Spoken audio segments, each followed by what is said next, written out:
नहीं करेगा, सूर्यकांत जी ये कह रहे हैं। ऐसा है, इम्पैक्ट इसलिए नहीं करेगा क्योंकि ये 80 करोड़ लोगों को रोज का अनाज और क्या क्या रेवड़िया, जो भाजपा की भाषा ये रेवड़िया बांटे जा रही है। अभी ये देश के अंदर की तो कल के अपने इसके ये हो गया है मुद्दा कि देश की जनता तो इतनी भिखारी हो गई है कि वो महीने की 5-10 किलो चावल या गेहूं लेके खुश है।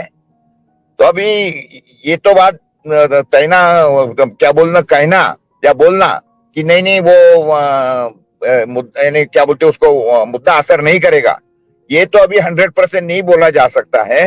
लोग इलेक्शन में बाहर कितने आते हैं उसके ऊपर सारी बातें हैं, ईवीएम के ऊपर क्या सारे विषय हैं, प्लस इलेक्शन कमिश्नर कितनी कंप्लेंट, देखो 20,000 के ऊपर कंप्लेंट जमा हो गई है इनके पास में, लेकिन इतने होने के बाद में भी इलेक्शन कमिश्नर अगर उसका संज्ञान ही नहीं लेता होगा तो लोग करेंगे क्या?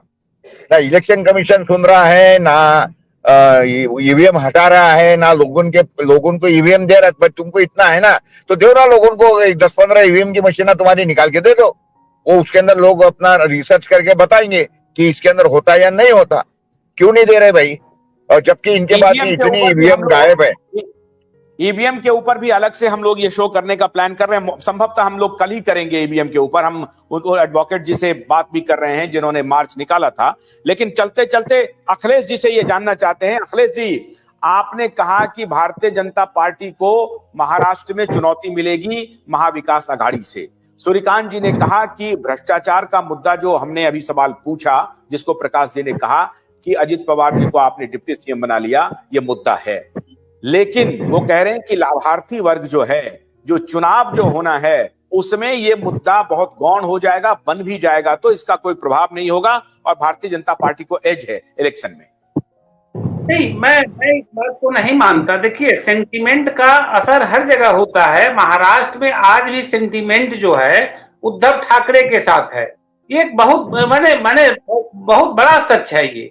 और सबसे बड़ी चीज है कि शिंदे ने क्या राजनीति की है ये आप छोड़ लीजिए, तो बीजेपी क्या राजनीति कर रही है इसका पूरी की पूरी जानकारी महाराष्ट्र के लोगों को है।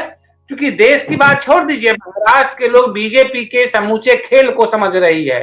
और इसका सबसे बड़ा आपको एक बात बता रहे हैं कि इससे सबसे ज्यादा प्रभावित महाराष्ट्र में कोई राजनेता अगर होने वाले हैं तो वो फडणवीस हैं।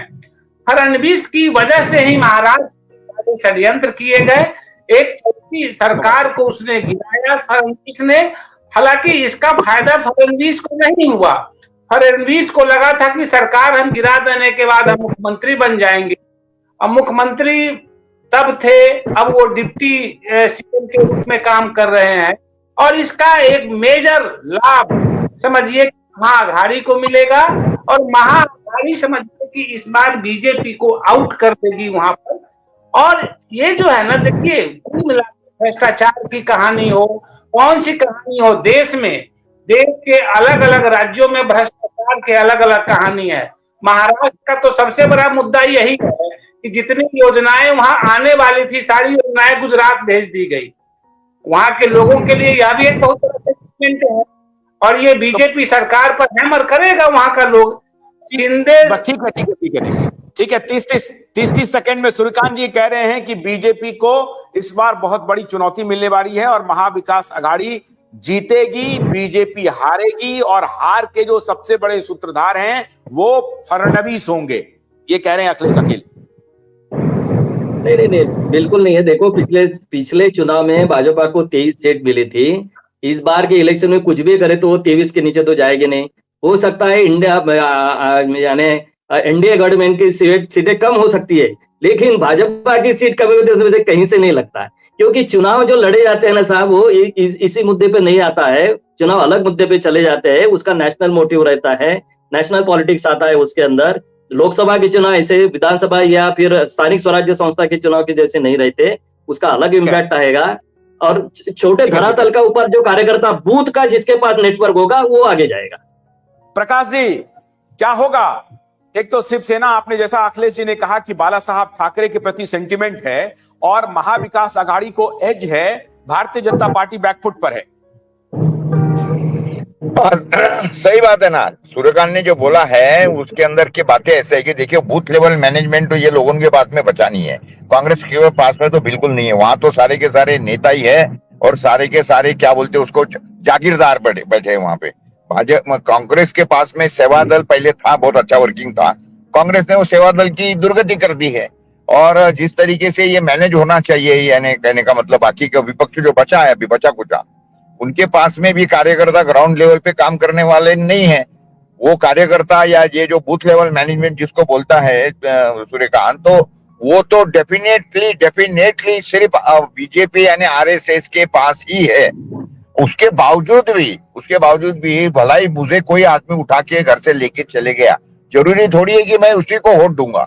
वोट तो मैं मेरे दिल में जो है उसी को दूंगा, तो ये थोड़ी देखूंगा कि इसने लिए मेरे लिए गाड़ी भेजी है वो मुझे। हाँ, कोई तबका ऐसा है कि जिनको इलेक्शन के अंदर वोट लेने के लिए फिर नोट की, बोतल की, और बाकी भी फुक्कट की, रेवड़ियों की और जात धर्म की, उसके बाद में अभी तो नया राम लल्ला आ गया है, हो सकता है तो ये सारी बातें भी असर करेगी।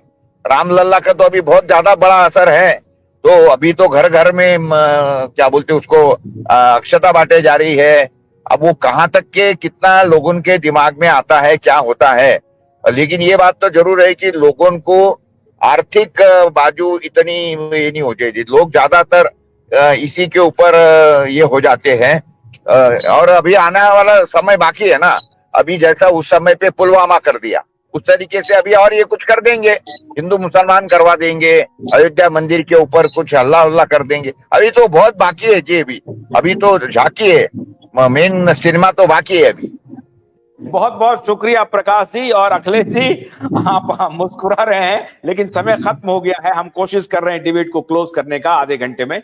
बहुत बहुत शुक्रिया सूर्यकांत जी। ये बात तय है कि महाविकास अघाड़ी के बीच में अगर सीट शेयरिंग ठीक से हुई, कोई कॉन्फ्लिक्ट नहीं हुआ, तो शिवसेना को जो तोड़फोड़ हुई है शिवसेना के अंदर में, उससे जरूर सहानुभूति है। प्रकाश जी भी कह रहे हैं, सूर्यकांत जी भी कह रहे हैं और अखिलेश जी तो कह ही रहे हैं कि महाविकास अघाड़ी को इस बार लाभ होने की संभावना है। लेकिन मुकाबला बहुत कांटे का है, क्योंकि शिवसेना भी टूट गई है, एनसीपी भी टूट गई है, और जो लड़ने वाले योद्धा हैं शिवसेना की तरफ से, एनसीपी की तरफ से, वो अब भारतीय जनता पार्टी के साथ है। अब ऐसे में भारतीय जनता पार्टी एक मजबूत राष्ट्रीय पार्टी है और क्षेत्रीय दो टूटी हुई पार्टियों का जो असल में सिपाही हैं, पॉलिटिकल वॉरियर हैं, उनको मुकाबला करना पड़ेगा महाविकास अघाड़ी से। आने वाले समय में ये सब बात पता चल जाएगी कि किसकी दांव चलती है, कौन डेसिमेट हो जाता है।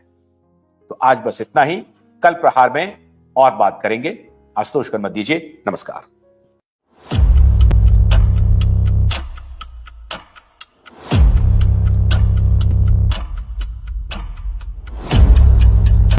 भोलानाथ का ब्रश कटर एक बैटरी से चलने वाली मशीन है जिसका चार्जिंग समय 3.5 घंटे है। इसे हम 6 से 8 घंटे बिना रुके चला सकते हैं। एक बार चार्ज करने पर ये 16,000 स्क्वायर फीट गेहूं, चावल, बजरा, जोवर के खेत काट सकता है, जबकि इसी कार्य को पेट्रोल ब्रश कटर 1,000 रुपए पेट्रोल का खर्चा करता है।